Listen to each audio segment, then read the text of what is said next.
So Intel announced the new Core i9, i7, all of the new Coffee Lake refresh chips yesterday, and they published some benchmarks through a third party known as Principled Technologies, giving us information that the 9900K should be about 50% faster than the 2700X, which is quite insane in case you're wondering. Our friends over at Hardware Unboxed actually did a great little expose on the piece showing why exactly those numbers don't make sense at all. Even if you take the 9900K out of the equation, they severely gimped the 2700X. They made it perform way worse than it actually should, even though they disclosed all of their settings in this document that we have right here showing off everything that they did. So instead of rehashing what Steve over at Hardware Unboxed did and talk about how it's a whole lot of malarkey and how it's all not correct, let's figure out exactly what had to happen for the 2700X to give those results. So let's find out what we can do with our testing methodology with this 2700X system with a 1080 Ti, just like they use. The only thing we won't be able to do is have 64 gigs of RAM.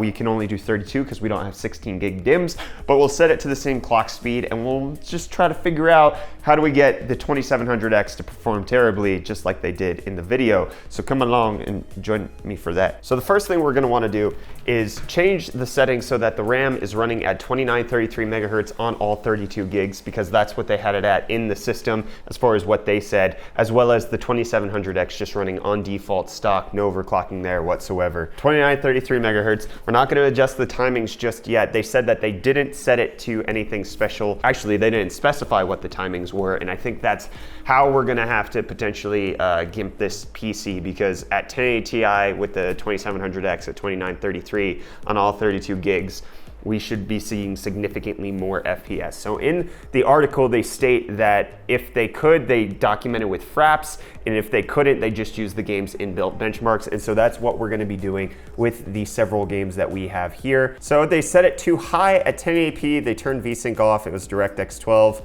All that should be fine, hit okay. And also, just like Principled Technologies had it, we're running 1080p on a 4K monitor. Not that that would literally make any difference, but we're trying to get this as close as possible. The only thing that we're not going to be able to replicate is the exact motherboard and the exact amount of RAM that they had and the specific GPU that they had. But we're still using a 1080 Ti, so there we go. So for Ashes of the Benchmark, they ran it here and they got 38.3 FPS with the 1080 Ti with the 2700X, with the 9900K being 49% faster than that, getting closer to 60 FPS than they did to 38. Okay, that's not right at all. Okay, so even without touching anything at default stock everything, we have 42.2 FPS average, which is 4 higher, which is 10% higher than what they said they got on the 2700X. It's still nowhere near that 57 FPS on the CPU bound test. So, I mean, it was a good choice for them to use Ashes of the Singularity because it does show a huge advantage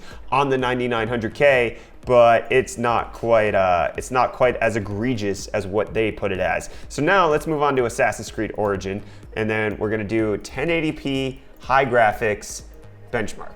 Okay, so we finished all of our stock benchmarks with the 2933 megahertz, and essentially we got better performance in most of the games that we've tested. So in Ashes of the Singularity, our system did 10% better, getting 42 FPS to their 38. Assassin's Creed Origin, again, we got 17% better performance, getting 99 FPS instead of 84.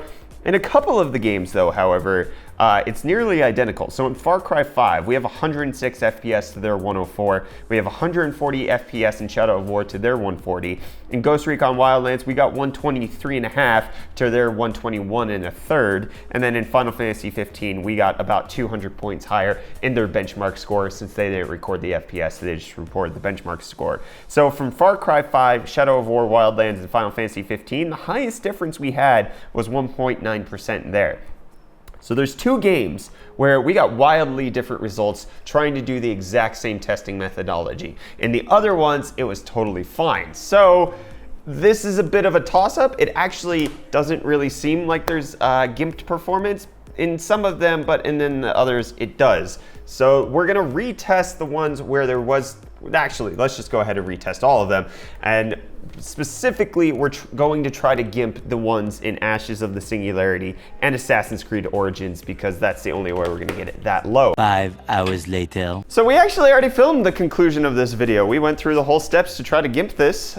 We destroyed the memory timings. I set it to 22, 25, 25, and then I also brought the core clock down to 1500 megahertz on this 1080 Ti and dropped another 400 megahertz off of the memory clock on the Zotac GIMP Extreme. So even with all of that GIMPing, we couldn't get to the same place that Principled Technologies had their 2700X at, which then we did our UFD team stream, as we do every day, over on twitch.tv/UFDisciple, cheeky little plug there.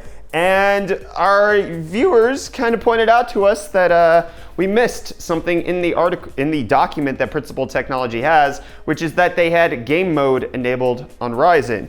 We didn't really think anything of that, except for the fact that, again, Steve from Hardware Unboxed showing in his Patreon stuff, that game mode on Ryzen, which was not something we looked into, turns it into a 4-core, 8-thread CPU. So this 2700X, 4 cores, 8 threads, against a 8-core, 16-thread, 9900K. So if we look here on the Ryzen Master Mode, if we switch over to game mode, and enable that, you can see right here, it drops the second CCX cores. So it's only a quad core at stock at the boost clocks of 3.7 to 4.3.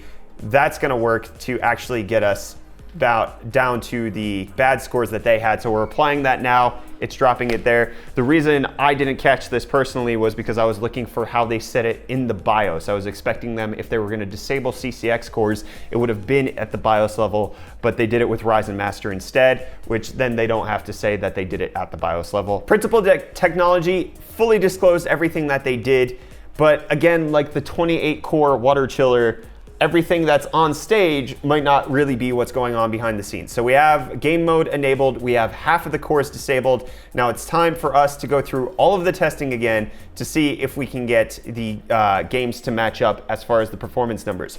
One of the interesting things, however, that we did find in the testing where we put in the super loose timings and dropped the core clock on this 1080 Ti was the fact that the games where it was most affected, like in Ashes of the Singularity, also super affected games like Ghost Recon Wildlands and gimped those beyond the numbers what we saw here as well. So I don't know if disabling it to 4 cores is actually going to make it so that we lose performance on some of the games and not others. I would assume that it would, but again, we could be proved wrong by our testing here. So I'm gonna launch Ashes of the Singularity. We're gonna do a full round of benchmarking, and then we're gonna report back to you on exactly how disabling those 4 cores on the 2700X line up with Principled Technologies numbers and what Intel's reporting. The 9900K being 50% faster than the 2700X. We learned a lot. We benchmarked the CPU with the 1080 Ti, and we've got the benchmark numbers. We've got everything set up. So when we switched to the Ryzen game mode, which set it down to 4 cores and 8 threads, we got significantly worse FPS than what Principled Technologies has in their report. So much so that it was really concerning. So we got 35 FPS in Ashes, which is 3 less than theirs, 78 in Assassin's Creed, which is 6 less than theirs. Far Cry 5, we got 87 FPS, which is 17 less than theirs. Shadow of War, we got 132 versus their 140. Ghost Recon Wildlands, we got 99 to their 121. And then Final Fantasy 15, we got 9,800 points to their 10,193, which is really odd. So we looked through everything and we realized that let's go ahead and see if there's any settings in the BIOS that could potentially be affecting our results. And one, we chose to set it to XMP mode because we saw that Steve in his Patreon post had actually done XMP on the 2933 megahertz memory. So even though Principled Technology didn't say that they set the Ryzen to XMP in their post, we went ahead and did it, and that did give us better FPS, but not to the point that we were actually even matching their numbers until we found a setting in the BIOS called AMD Cool and Quiet, which is typically just like a speed step technology. It adjusts the voltages and the clock speeds to make sure that when you're not using them, they're not really remaining active all of the time. And when we disabled that, we finally started getting their benchmark numbers. So once AMD Cool and Quiet was disabled and we had the X&P profile set on this PC, we got within several FPS of what their benchmark numbers were, which does indeed show that they were using a 4-core Ryzen 7 2700X. One of the things that we then figured after the fact was, okay, if Cool and Quiet is making such a large impact here at the bottom level, like we went from freaking 87 FPS in Far Cry 5 with it enabled to 101 with it disabled. Is it making that big of an impact when we had it at 8 cores? And the answer is no, it actually didn't. Apparently when you're less CPU bound, CPU settings like that don't even matter quite as much. We were within the margin of error with Cool and Quiet disabled as we were with it enabled. So we weren't concerned after the fact. We did test it, but it didn't seem to change anything. Okay, so today was a lot of lessons in trying to learn how to make our 2700X plus 1080 Ti perform as worse as possible to try to match the numbers that Principled Technology came out in their paid report by Intel. So let's talk about that for a second, since our video is kind of different as it was at the beginning. This is straight up deceptive by Intel. They didn't disclose fully the fact that the Ryzen 2700X was running on 4 cores and 8 threads. Principled Technologies did, however, disclose that they enabled game mode in their list of settings. I looked over it. It looks like Steve from Hardware Unboxed overlooked it, and we had to have more research to actually figure that out, but it's fully disclosed by Principled Technologies. It wasn't fully disclosed by Intel, and yet they're using those numbers to show off just how amazing their 9900K is, which when you actually run the 2700X with 8 cores, 16 threads, with a decent set of RAM, you're closer to around 15 to 20% difference if we can even trust their 9900K results, which I mean, I think we could, but at the same time, they're also bamboozling us with 4-core, 8-thread CPU results on the Ryzen 2700X.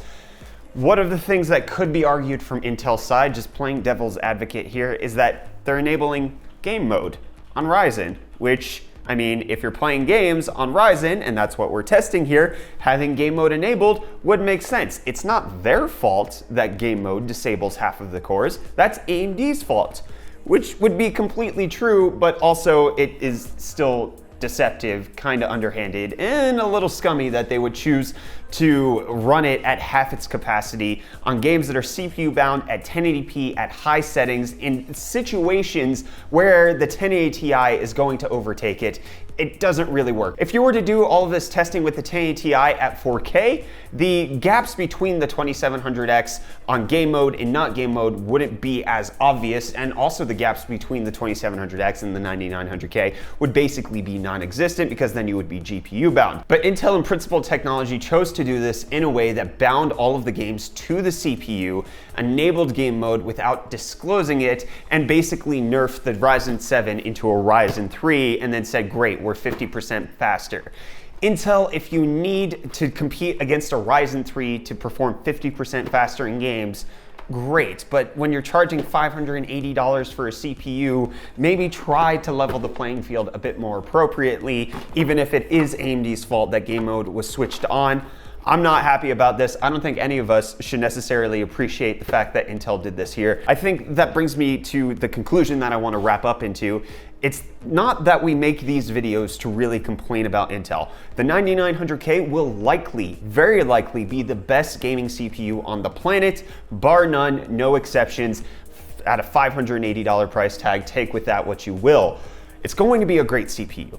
But the reason we do this is to hold Intel and AMD and NVIDIA accountable for the things that they're pushing in their marketing, so that the general populace doesn't necessarily get hyped on the things that they're pushing when they really shouldn't be. The 9900K is not 50% faster than AMD's best CPU. At most, it's probably about 20 to 25% faster. When the 2700X costs $300, the 9900K costs $580 for the same amount of cores and threads, and you're only getting 25% more gaming performance at 1080p with the 1080 Ti at high settings, which you likely wouldn't be playing at if you had a 1080 Ti.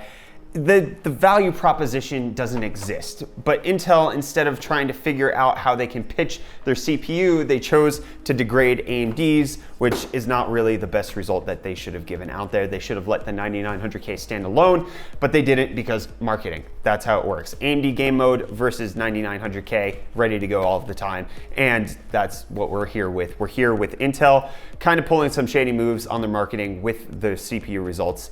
I want to hear what you guys think. Are you at all okay with this? Let me know, does this even affect your plans on buying Intel's new CPUs? I'm fully aware that many of you probably weren't likely to buy them anyways, considering Coffee Lake just came out, but if you were planning on getting them previous to all of this, does Intel doing this sort of testing at all influence your opinion? Or is it just more like, they probably shouldn't have done it, but I'm still gonna buy the best gaming CPU on the market anyways? Let me know in the comments down below. Hit the like button if you enjoyed this video. Please get subscribed to stay up to date on all of our tech related content. Thank you everybody for pitching in on the UFD Team Stream chat to let us know that we had to redo our results. We learned a lot in the process. Thank you guys so much for tuning in. And thanks to Hardware Unboxed for getting this conversation going with the video that they released yesterday about it. So we'll see you all in the next video. Love you too. Bye.